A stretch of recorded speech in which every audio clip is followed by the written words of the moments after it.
Welcome back to another episode of Investigating Innovation with the I2C. I'm your host, Madison Travis, and today I'm excited to introduce our newest co-host. Hi, I'm Jack Johnson. And I'm Perry Stone. And on today's Spark Spotlight, we are going to be sitting down with Megan Nivens from Flourish to talk about her experience as a mentor at the I2C, and also her life as an entrepreneur and how that's changed over the last year. Let's roll. Hey, Megan, we're so excited to have you in the Spark studio today and get to learn more about who you are as a mentor to the I2C. So why don't you tell us a little bit about yourself and kind of what your background is as far as a mentor goes? Sure. So I have been mentoring in a mentoring capacity for the past couple of years. And to be honest with you, I learned very early on that having someone you can lean on, ask questions to, not feel any judgment or criticism. It's very cliche, but that whole there's no such thing as a stupid question. It's so true. Right. I ask stupid questions every day. And I'm like, kind of have to. I have to, right? And so I learned very early on that, mentoring was just so important. And when I was younger, I leaned into a lot of my college professors for that. And I kept in touch with them, and I was always asking them questions. And, of course, when you're young, you can be a bit stubborn and think you know everything. And looking back, the advice that they gave me was just so helpful. So I started mentoring actually through my alma mater, which is University of Central Florida in Orlando. And sort of fell in love with that because there were all these recent, college grads who were looking for a job but didn't know how to build a resume or didn't know how to connect with people. And it was probably a dream come true because one of the girls I was mentoring really wanted to get a job at this very particular property. She was in hospitality management, which is my background. Yeah. Nothing to do with marketing. Right. And so that was what my degree was in. And she's like, well, my dream job, which I asked her about, if you could go have your dream job, what would that look like? And she's like, well, it'd be this property in Denver, Colorado, and they're opening it up next year and blah, blah, blah. And I was like, okay, well, let's just reach out to the general manager. Right. And she's like, what? You can't do that. And I'm like, why not? What do you have to lose? Yeah, exactly. He's not like some celebrity. And even if he is, if you're authentic and tell your story, like, hey, I'm this person, I'm looking for advice. And anyway, so I helped her do that and gained the courage to do that. And she did it. And she ended up building this relationship with him and then shot me a note a couple months later and was like, guess where I'm getting transferred to? And she was going to her property. How and exciting. So it was one of these things where I'm like, how awesome is that? And it was just a conversation that we had. So I think it's one of these things where, we are firm believers in not having so much competition here in town with other agencies that do similar things to us. We are very much, we lean out, help them, they help us. I refer business to my competitors all the time. And so I feel like that. I feel a natural inclination to just want to help people in general, honestly, because if everybody can succeed in their own way, like we'll all succeed, right? Exactly. But my background is I studied hospitality management. Originally wanted to be the editor of Rolling Stone magazine because I'm a total junkie for music and I love to write. And so I was like, I'll just put the two together and there's my job, right? And so, so all through high school, I'm like journalism, going to do this, going to do that. Right. And then got into the program at UCF and quickly realized that I hated it. And I was like, how dare you criticize my writing? It was like my child. And they're like, this sucks. I'm like, well, I'm too stubborn to deal with you, so I'm just not going to do this anymore. And so I'm a very stubborn person, which has changed over time, thankfully. But at the time, I was like, not taking it. Like, you can't tell me that my kid's ugly. So I went through like 3 different majors, honestly. I was like, and I have a 15-year-old daughter now at James Clemens. And so it's like, how do you know what you're supposed to do when you have no idea.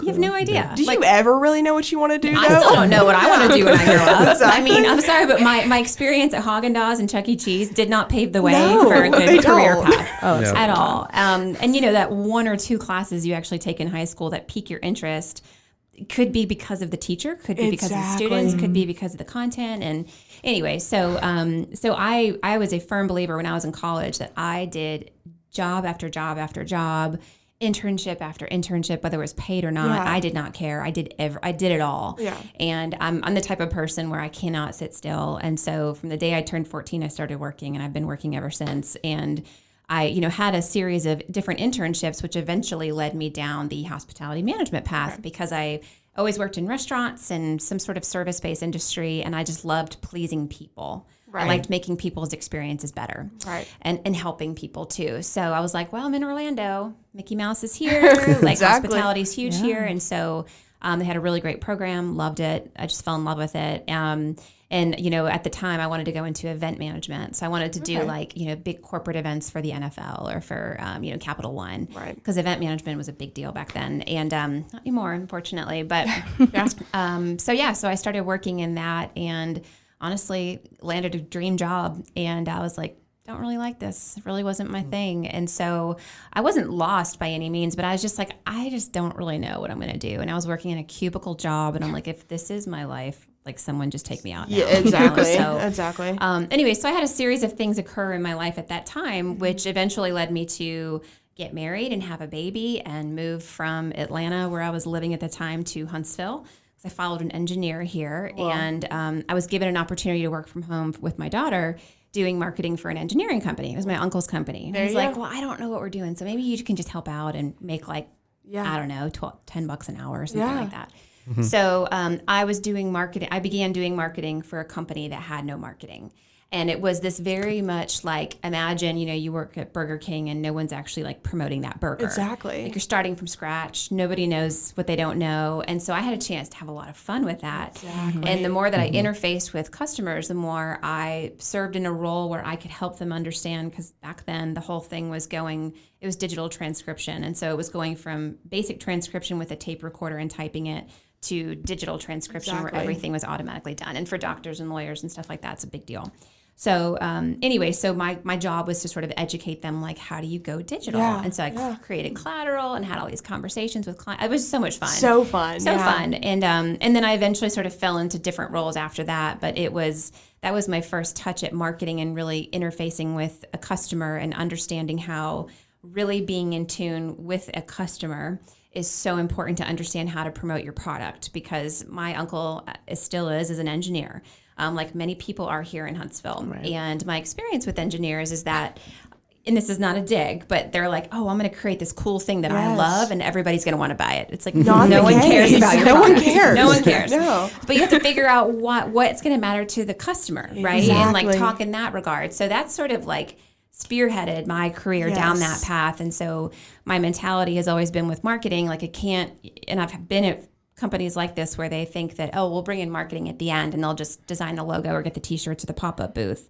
And it's like, wait a minute, that's not how it works. Yeah. So anyway, through a series of different experiences, I did, I was an executive director at a nonprofit, which I loved. You had a chance to do literally everything and anything with no money. And so you had to get forced to be super creative. And I loved that job so much. Yeah. And then I worked for a big ad agency out of New York called McCann. And they touched like every major brand, and they held the contract for the U.S. Army at the time. Well, so I was on the Army account for 5.5 years doing all their marketing and PR and stuff like that, which was a lot of fun. Like it was my job to educate like brigade commanders on how to spend their ad dollars. Oh, wow. Talk about needing thick skin. Yeah. Right? Like here I come and I'm like, hey, sir, let me tell you how to do your job. You're 25 years in, but this little lady is here. I know. Oh my God, you had to have some serious thick skin. I'm sure. Because immediately people would be like, didn't have respect. I mean, there was just a level of respect that you had, and that all boiled down to relationships and building trust. And so that was just a really great experience. And then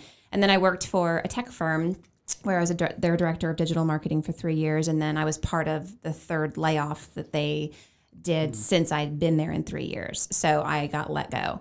And so at the time I was a single mom, recently divorced, 2 young kids, and I was without a job. And so I was just like, I don't really know what I'm going to do. So I started dabbling actually into a business that a former colleague of mine pulled me in. She's like, hey, I have this business idea, but I don't know how to bring it to fruition. And, she's a very visionary type of person where I'm more of a roll up your sleeves and do it kind of person. I love the creative aspect of creating things. And so she's like, well, you have the technical acumen and you're creative. And if I give you the vision and, kind of guidance, we can come together and be this dream team. I was like, sure, why not? I've got a severance that will last me for a couple more months. Let's just try this thing out and see what happens.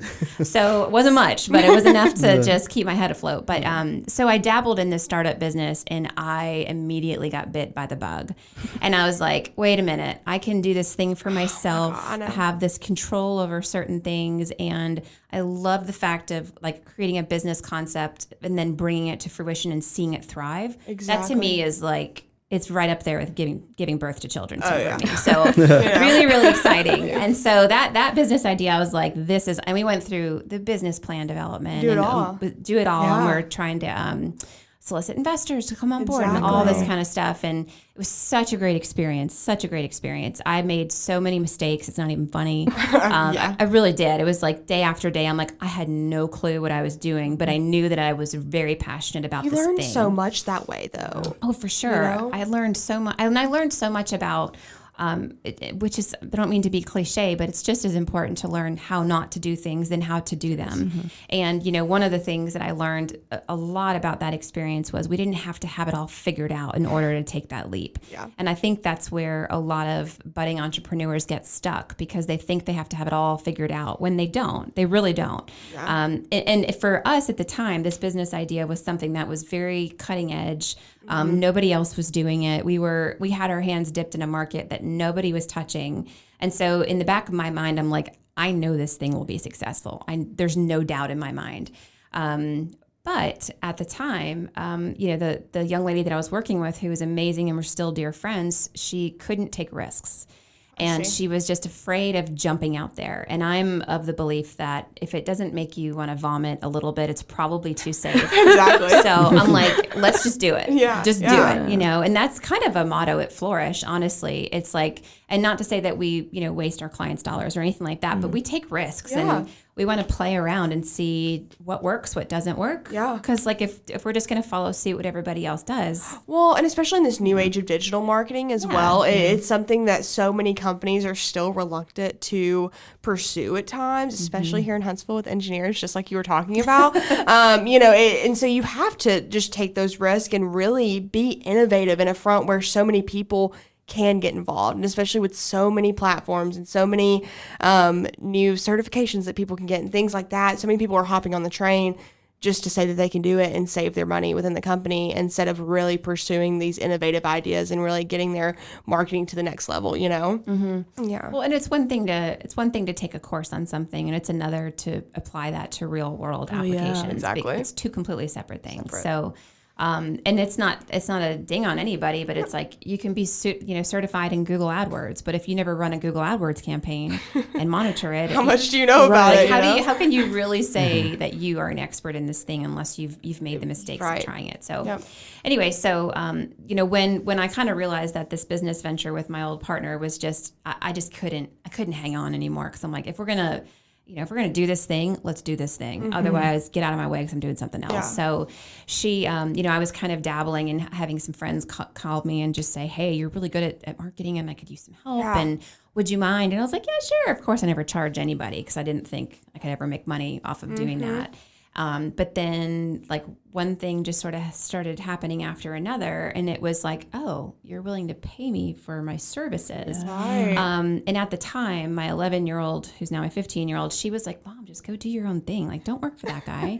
Don't work for that. Just do your own thing. And I was like, you're right. Really? Yeah. But she, hands down, was my number one cheerleader at the time. I love that. And it was a way that the two of us really were bonding because, it's a long story, but I mean, my kids didn't have it easy post-divorce and all of that. So it was like her and I, and she's always like, just do it. And so we sat down on a couch one night and we came up with the name Flourish. She helped me design the logo. We built the website together. I know. That's awesome.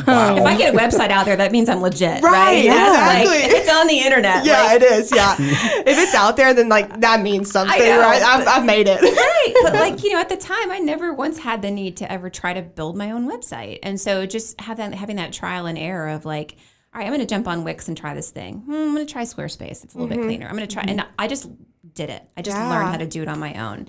And that to me was so much fun because I felt as though previously going into, becoming a business owner and working for somebody else, you're very much put into a parameter set that you have to operate within. Mm-hmm. And so I was never forced to have to go figure out all of these things. Right. Because it was kind of already there. It's this is what we do. So you take this path and just do this thing, as opposed to, well, you know what? We have no idea. Go figure it out. And and that was me, right? So I love that aspect of it because I immediately felt as though I was 20 years younger, because I don't know. I just didn't think that I could gain that much knowledge at an older age, honestly.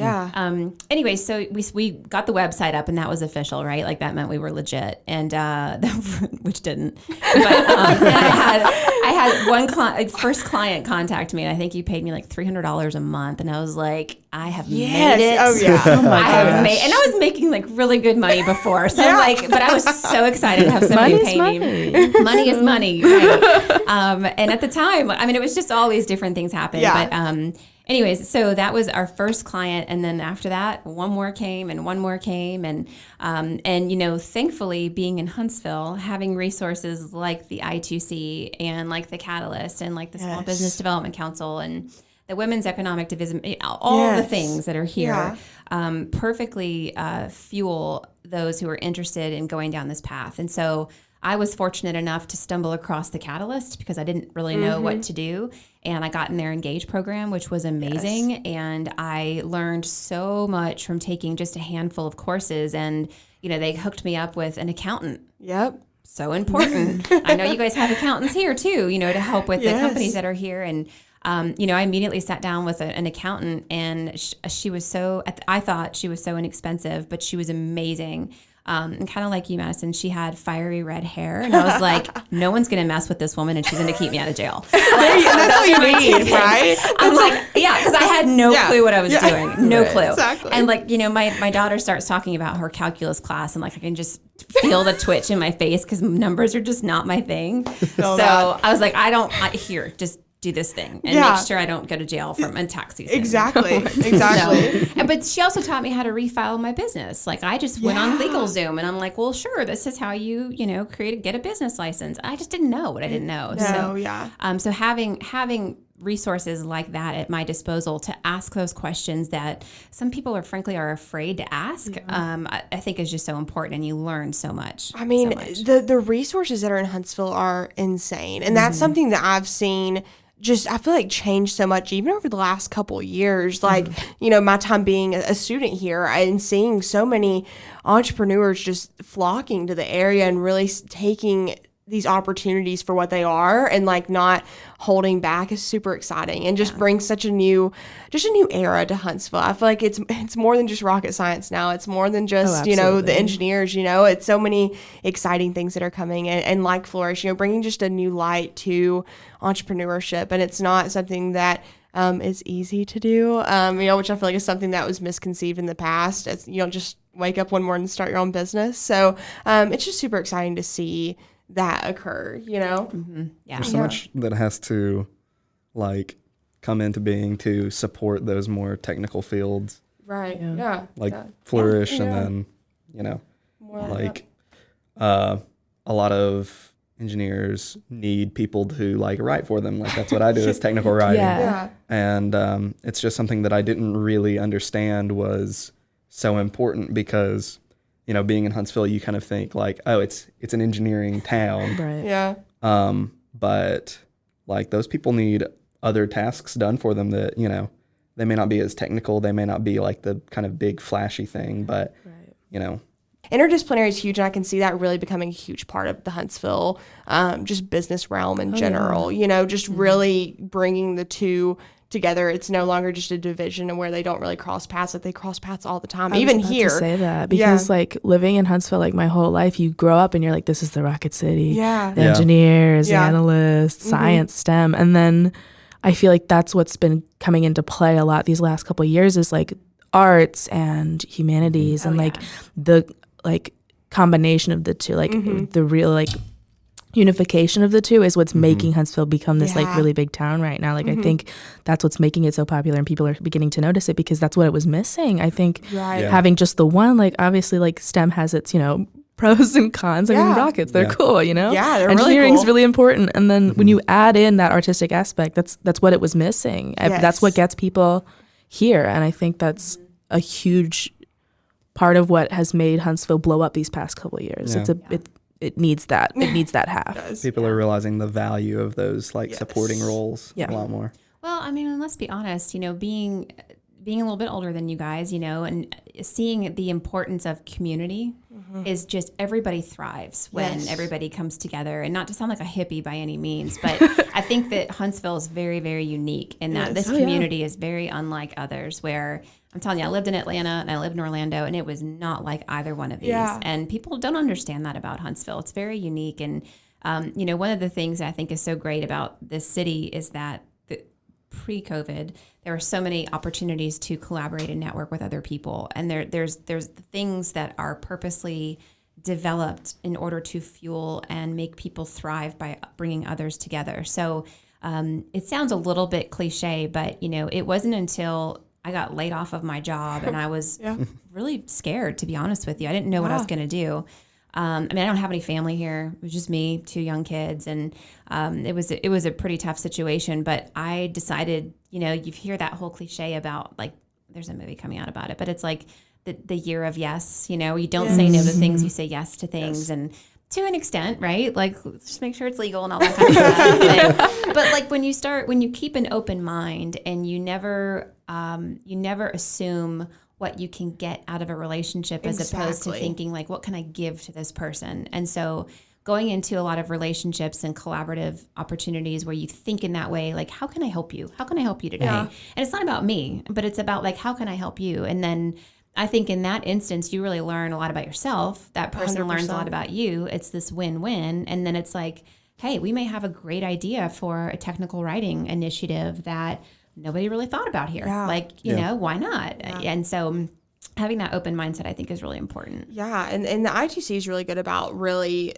just emphasizing the importance of those beneficial relationships. And I mean, even seeing like you go talk to, Jason, J Solutions, those relationships are so important, and networking has by far been the best part about the I2C to me. I mean, if nothing else, you're just meeting so many people that, are in the same kind of, just place in life as you, they kind of have the same, mindset going into things. And it's super nice to know that you have those people, who have your back a little bit, and you can always reach out to them regardless of the question. It can, like you said, it can be a dumb question, but you know that those people are going to be there to answer those and be able to guide you in some form or fashion. So I think that there's been a huge transition in the way business works, especially over the last year. You've got a very unique perspective compared to like what we all maybe see when we look at the businesses around us.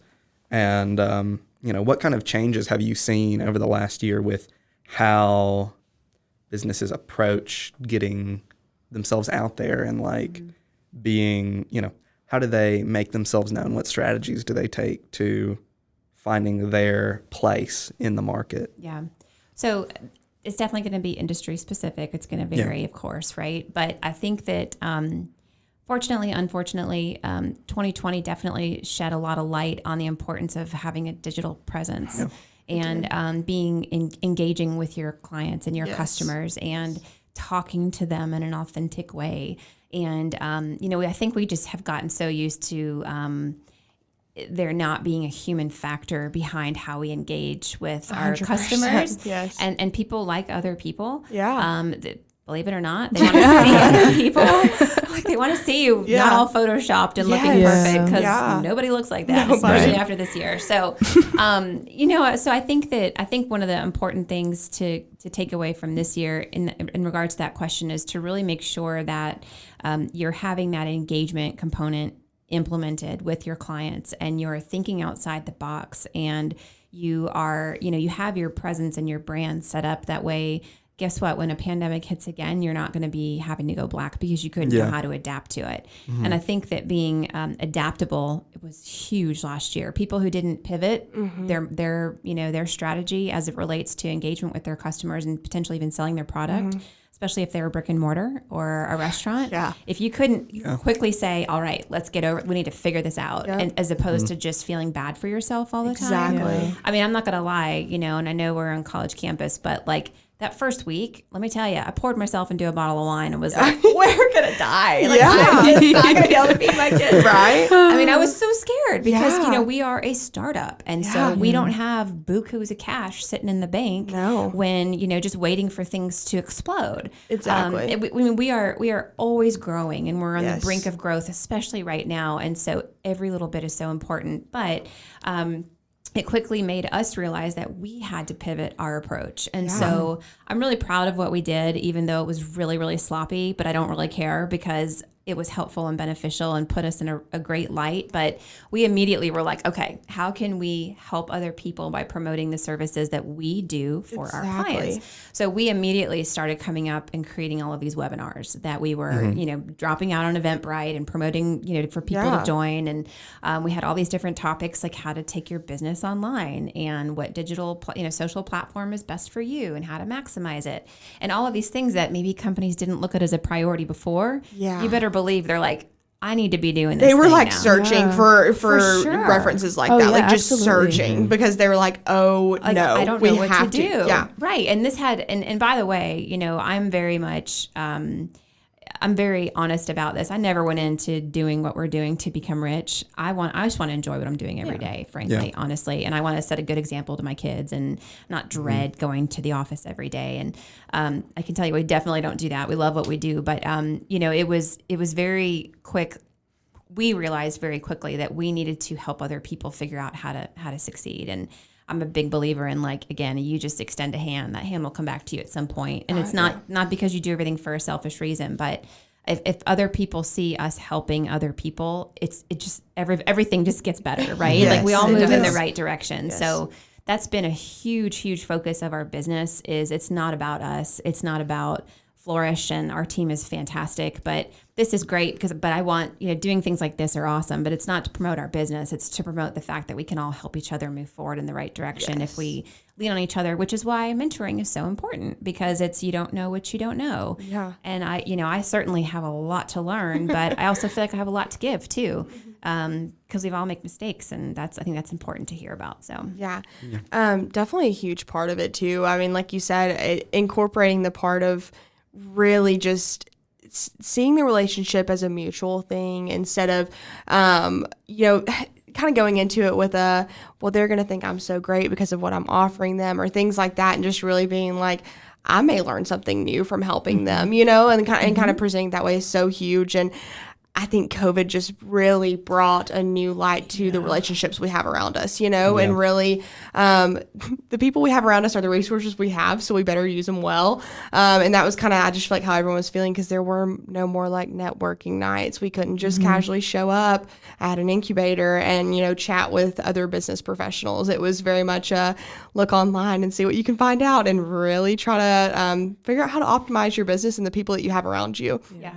So that's huge. And I definitely think that you as a mentor, but also Flourish, really honed in on that and, took the opportunity and really succeeded in that, which is great, and especially for a marketing firm, it's huge and really builds that just like reputation that you need whenever you're continuing past a year like 2020. It's such an impactful year in many ways, but especially for businesses and looking for those people that they need around them and like those resources. It's huge because people look to Flourish and see a team of leaders, but also people who are willing to build those relationships and grow and strategize with you, which I'm so glad that you incorporate that into your mentorship as well, because that's super, super important, because businesses are really just trying to figure things out and literally don't know half the things that they should, but they don't even know. So, it's so important. But there's all kinds of things changing in the industry, and I think that's never going to stop. So, like you said, pivoting is important no matter the year, but especially in a year like 2020. Right. I was just thinking, like, as a student, when it hit,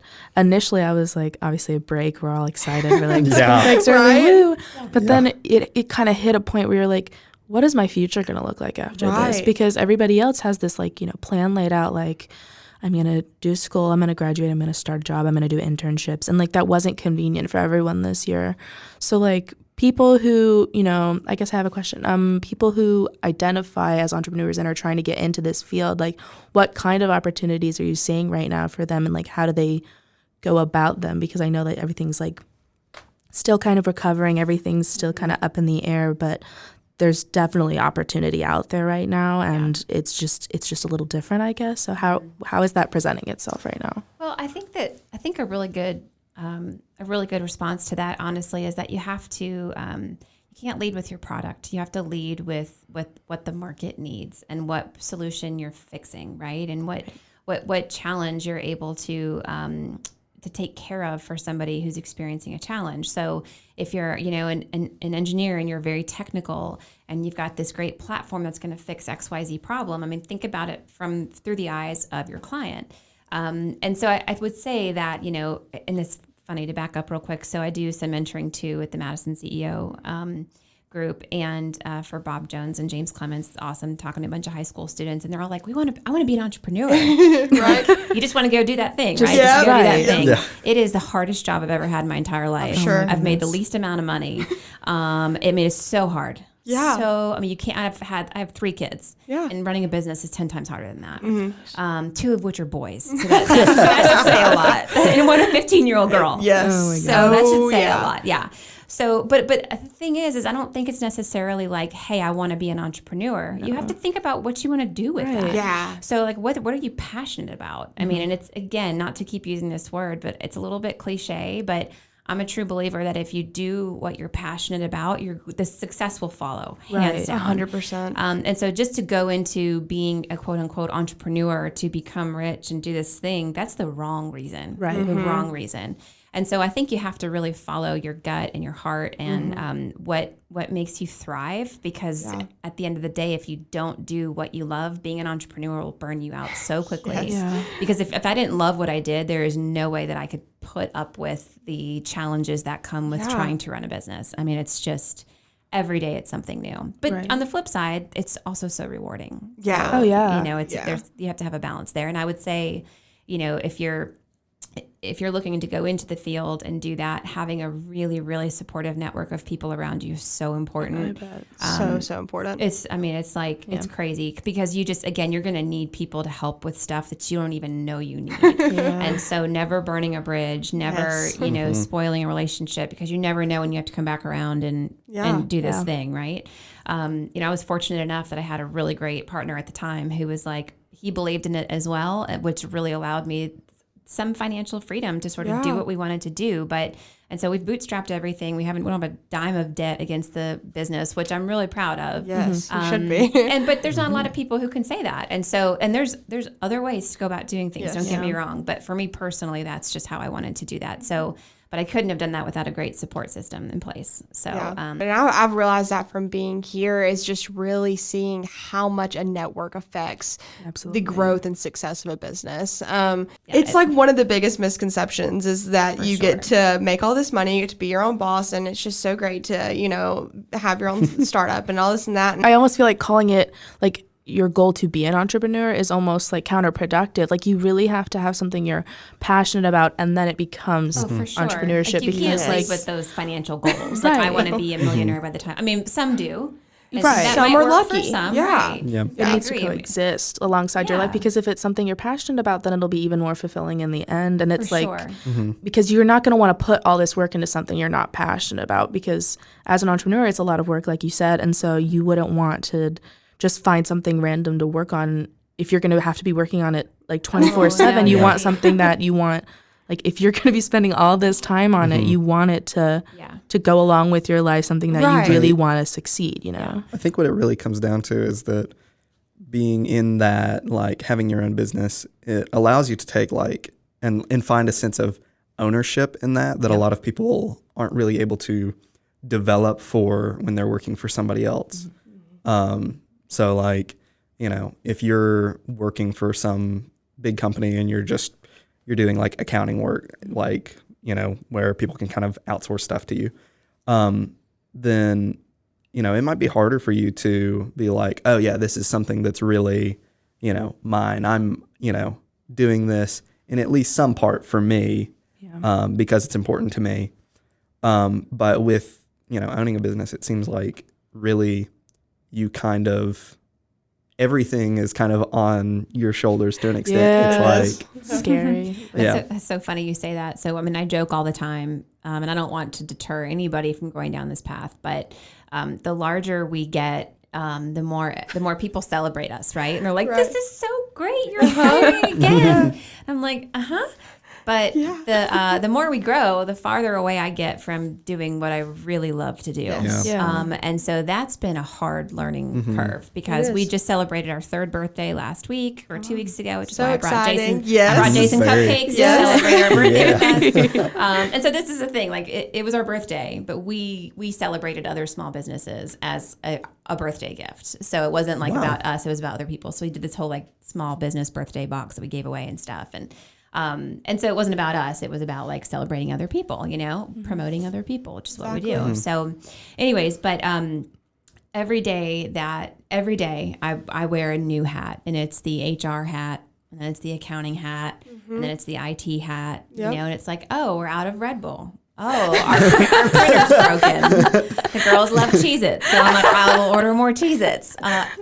You know what I'm saying? Like, our internet's down. Whatever, And so it's like, oh my God, I don't want to deal with all that crap. But I can't every day. And I'm just like, really? But it's also a lot of fun in that regard. It is. And, one thing that and you all are welcome to come at any time, but one thing that we are very adamant about is that, I wanted to make it a point to create a business that people really wanted to be a part of. And so we bring our dogs into work and we drink wine in the afternoons, and we, it's very casual. We have candles and low light. I mean, it's just it's a place that you want to like hang out. Yeah. But at the same time, that comes at a price of bringing people on board who very much have that work hard, play hard mentality. Yeah. Because when we're there, we are operating at 120% all the time. But we also only work 4-day work weeks. Yeah. Because I was like, you know what? I think that we're going to be more productive if people can enjoy the weekend and not be stressed about especially 3 young kids. I'm like, my Saturday mornings were stuck doing chores all the time, right? I'm like, I don't want to, I don't want to do that. So we made it a point where we're going to make this a really great working environment, but we're also going to bust our butts and be super productive. So that's worked out for us, which is awesome. Yeah. So, and I think that, honestly, there's a lot of businesses, going back to your previous question earlier about the reaction to COVID, the workplace will never be the same that it was before. No. And so you absolutely have to be adaptable and figure out how to adjust and be a self-starter and very independent. And the beauty of one of the silver linings that I think came out of last year was that employers are no longer needing to limit themselves to employers that are in their backyard, which is good and bad, right? Because so it's good and bad because you're now competing against a much larger pool of candidates for a particular company, which is even more reason why you need to promote your own brand. Exactly. As you're going down this path. So, which I think is very important, by the way, as an entrepreneur. To think about, what do people think about you when you're not in the room? Exactly. What do they get to know you for? What are you known for? I want people, when they think about me, to think about marketing and public relations. That's the go-to person for that. And so I hone in on that all the time, all the time. And it's just, again, that's how you build what you're doing and build that network, which is so important. So it is. Yeah, for sure. And there's such a fine tuning that has to be done whenever you're thinking about your strategy like that and how you're going to actually go about how you're planning to grow and succeed. And there's so many different ways it can be done. And definitely something that I feel like Flourish has done very well. And with, with your leadership, I feel like you have really done a great job of presenting it in a way where it comes naturally, where that growth strategy should happen, alongside the business. It's not something that you have to force your business to do, if that makes sense. It's not something that you're having to sit there and constantly think about. It's something that you've incorporated into all of your different business practices and all of your just daily, activities at the office. And so that's just super, super important for a business to be able to thrive. Well, and I think it's, to add to that, I think it's so important. Number one, we are so authentic. So again, I make mistakes every single day and I am proud of it. Bring them on. I'm good. My ego's at the door. I don't really care. It's really, you know. But I think what's really important though too is that, to recognize the fact that you do have so many people here. You need to take advantage of them. You need to build your network. It's just so important. And you just never know, again, what kind of relationship is going to yield. Exactly. You've got to take advantage of that. So one of the other things that we wanted to do is congratulate you on your getting the Catalyst Center's Emerging Entrepreneur Award. Thank you. Just because that's a cost me a lot of money. No. Right. I paid a lot for that. So. We wanted to just ask you, what kind of led up to this really successful moment for you? Gosh, a lot of blood, sweat, and tears, I guess. Honestly, I have been fortunate enough to work with the Catalyst for a long time, and not only as a client, but now as a business coach. And so I love an organization like that, just like the I2C, where and we're talking about this now. It's like, okay, what can we do to bring more value to your clients? Exactly. Let's come up with a workshop series and let's do this. Like, I love doing that kind of stuff. Yeah. So for the Catalyst, I'm like, hey, we'll do all these things, and they're like, awesome. We will take it because we're not paying you and it's great content and it's valuable to our clients. So, and again, I love doing that kind of stuff. I love it. When my daughter comes home and has an idea that has a little vein of marketing in it, I totally geek out. She's like, oh my God, Mom, stop. I'm not when you're, I have to like catch myself. I'm like, I'm so sorry. Sorry. I know, but my 7-year-old's like, I need a logo. I'm like, yes, you do. Yes, you do. Your brand is so important. I know. I'm like, let's talk about some messaging there. Yeah. Right. So, anyways, but, so I think, having a relationship with the Catalyst, number one, has been so important. And just, again, I started off as a client coming to them being like, I don't know what I'm doing, and now I help teach some of their clients about my experiences, which has been awesome. So I don't really think that there's anything necessarily that has led up to this, but I will say that, the award was for Emerging Entrepreneur of the Year, but it was hands down because of the team that I have been able to surround myself with. So, the girls that I work with every single day, they are amazing. And Logan Kate was my first hire in 2018. Her and I were in the 2019, excuse me. And her and I were in the I2C, which was our first office outside of Starbucks. And so I convinced Rigved to let us squat here for a little bit.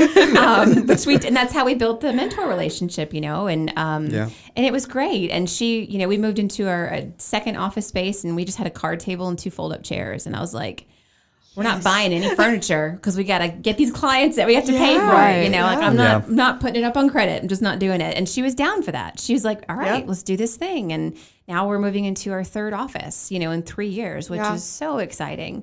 So it's a lot of fun in that regard. But I would say, I think it's just a matter of following your passion and surrounding yourself with great people. And it's because of the team that I've been able to work with every day, I think, that got us to a point where we can start to get some recognition like this, which is awesome. I mean, it's just so great. So hopefully a couple of years will be like the Small Business of the Year award, following some footsteps of some of those other companies who have done so well. So there's so much more than just, a logo and a company. It's a person that's there and working, tirelessly behind it, and then just really putting all of their efforts into that. Even whenever I sat in here with Jonathan Rosswag and we sat here and talked about, I love him. Yes, you can't help but love him, right? I mean, I love talking to him. He's one of those who's been here from the start.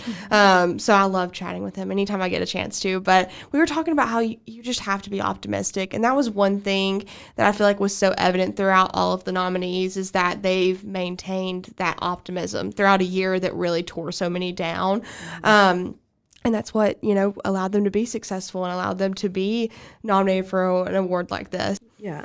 So with that being said, we have, a lot of different things popping up, like people starting, businesses like everywhere in Huntsville. I mean, it's become this, playground almost. Like everybody's doing stuff, everybody's creating stuff. So you spoke a little bit about like being a mentor. How would you say you would, help these small businesses that are popping up everywhere, like get into it, like just jump right in? And so definitely being a mentor through the I2C, I think, gives access to that, right? So I don't know if it's limited to students or anything like that. Yeah, I didn't think so. So taking advantage of that, hands down. Like, I mean, I think it's awesome. And I'm a very realistic person. Like, because my face is on your website doesn't mean I'm like, you can't like approach it like, really? Like, no, right? It's like, I'm a real person too. I'm a busy woman. Oh, please. Like, call my assistant. That's me. Like, My people will talk to your people. You answer, hi. No, I'm the people. No, it's me. Right. Like, that's just like, no, that's not even. And I think anybody who's gone through starting a business hopefully has that humility, behind them, because they're like, this is not, so I would say definitely taking advantage of the mentoring program. But I think for us, the biggest thing that we find that we run into, especially with entrepreneurs who really don't know how to get their start, is number one, I would say, going back to what I said earlier, you don't have to have it all figured out. So don't think that your business plan has to be fully fleshed out, 50 pages long, reviewed by 18 people. Like, you don't have to, your business plan can be one page. Yeah. And I don't mean that to like discount the importance of a business plan, but you don't have to have it all figured out. It's probably going to change 100 times anyway. 100 times. So. It evolves all the time. Yeah. And that's what it's supposed to do, right? Like if we ever created a plan and we could only stick to that plan, think about what last year would have really been like, right? Like my plan went completely down the toilet. Yes. Just like that. The market changes, so you got to change too. You have to change. You have to change. And to think that you are too good for that, just get out. Like, come on. This is not for you. This is not for you. No. Like, you have to be. I think being very vulnerable is a really important thing, because you have to be willing to say, I don't know. I don't know. I don't have the answer to that. Or I don't know how I'm going to do this thing. But what I do know is this. Yeah. And so, anyways, going back to your point, though, a lot of the questions that I face a lot, and things that I find is a very common thread behind individuals who are going down this path potentially for the first time, or even are, running, Fortune 500 companies here, is that they don't have a strategy. They don't come up with an actual marketing strategy. And that's probably one of the most overused words that we as a business use. Your strategic growth partner, that's our thing. And the reason why is that you can't, like I said before, you can't just pull in the trade show booths and the logos at the end of your product launch cycle. Like, you have to have somebody embedded with you from the beginning. So creating a marketing strategy and figuring out who is your audience, what is that problem that you solve, who are you physically trying to target? Is it a middle-aged white woman between the ages of 30 and 37 with two and a half kids? Yeah.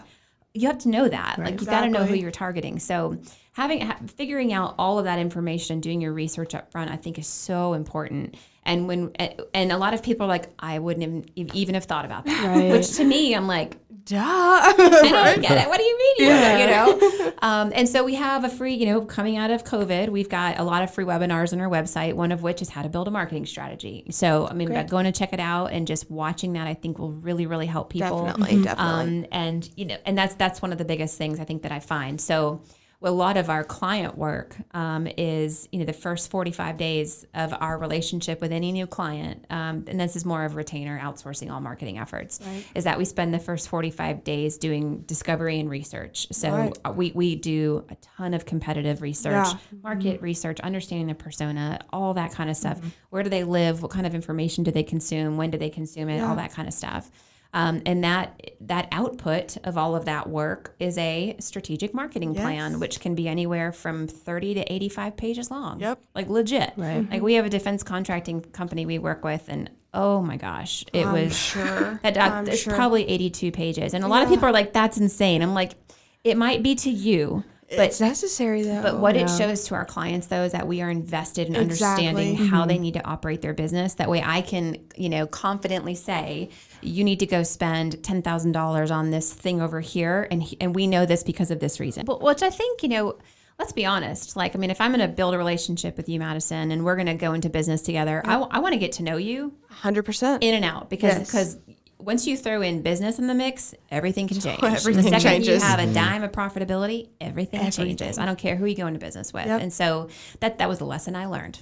Yes. A hard lesson I learned. Yes. And that's a very common story that you find is who you go into business with. So anyways, but you want to do your research up front. That way I can know you in and out. That way I can confidently say that I believe in this and here's why. Yes. I will say with that too, is that sometimes certain relationships don't make sense. So, we sit down with a lot of potential clients who are like, oh, well, I'm interested in learning how to do XYZ, or I really need your help with this.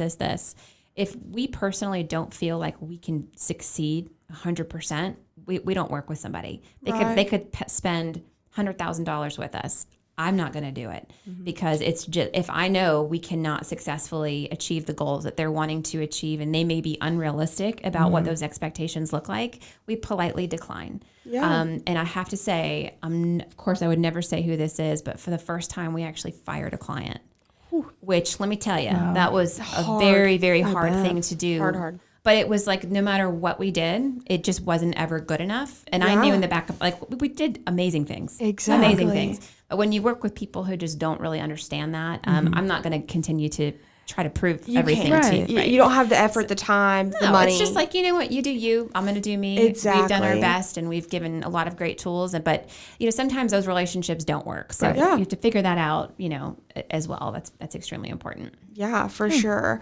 So kind of with that being said, you've touched on this a little bit. This is kind of your advice for those who are wanting to get involved with entrepreneurship. What is one piece of advice that you try to live by every day? Like whenever you go into work or maybe whenever you're mentoring someone or even just in daily life, like what is one thing that you try to live by each day? That's a good question. So I will say, and I guess there's a couple things. So I have zero room in my life for drama. So I can count my really good friends on probably one hand, and I'm A-okay with that. There was a time when I was in high school and college where it was like the more people that you're around, the cooler you are. That is not the case because people can suck the life out of you. Yeah. So I'm very purposeful about the people that I spend my time with because I'd rather spend time with 2 rather than 20, and those 2 be 10 times stronger, right? And people who lift you up and propel you forward and don't, again, suck the life out of you. But I'm also, I'm also an eternal optimist, honestly, almost to a fault. And so I always try to look at the not what could go wrong, but what could go right. And so think about the silver lining and think about, okay, well, we have a problem. Let's think about what we can do as opposed to what we can't. And sometimes that's come back to bite me in the butt because there's a little bit of, you can be naive in some situations where you always think that the good will prevail when it really won't. But I really, truly believe that having a positive attitude can make or break so many different things. It can change everything. It can change everything. And so, we have one of my kids, sometimes always thinks about, and he's a future engineer, by the way. So he always thinks about, well, I can't do this because of this, and I can't do this, and I can't do that. And so we're constantly saying, instead of putting your focus on what you can't, think about what you can do. Right. And I think sometimes that forces ingenuity that maybe wouldn't have been there had you had a different perception on it. So I think that's a really good thing to live by, honestly. And I think, at the end of the day, just enjoying what you love to do. Honestly, like if we're doing something and we can't stand it, we're just not going to do it anymore. Right. It's just like, what, we're not, and like there may be people who come to us and say, oh, we want you guys just to manage our social media. I'm like, number one, social media is a beast in itself. But unless there are other things that we can do to help influence the bigger picture, we don't want to do just social media. That doesn't make sense for us because there's so many other factors that can negatively influence your brand, your product, all that kind of stuff. And if all we're able to control is what's on Facebook and not what you're doing over here, that's not the best fit for us. Right. So we're selective in that regard because if we constantly work with opportunities that don't sort of fuel our passion, we're not going to do them very well. Yeah. Yeah. Well, we are so thankful to have you as a mentor at the I2C and also just super excited to hear about all the things that you are working on with Flourish, but also just as an entrepreneur yourself. And we have some exciting things in the works with Flourish, actually. Just a little sneak peek, we will be releasing a Marketing 101 Founder Fundamentals series in the near future. So that's super exciting, something to look forward to, and also aligns perfectly with what Megan has been talking about this entire time of just really building those relationships and seeing how herself, but also Flourish can help you guys. So we're super excited to be working on that. Thank you so much for joining us in the Spark Studio today, and we look forward to having you again soon. Thank you guys. I appreciate it. And that concludes our episode today, you guys. I hope you enjoyed getting to hear more about Megan's background as a mentor, but also as just a business professional and now an entrepreneur here in the Rocket City. Be on the lookout for who I'm going to interview next. In the meantime, make sure you're following us on all of our socials at UHI2C on Instagram and UH Invention to Innovation Center on Facebook. Onward and upward.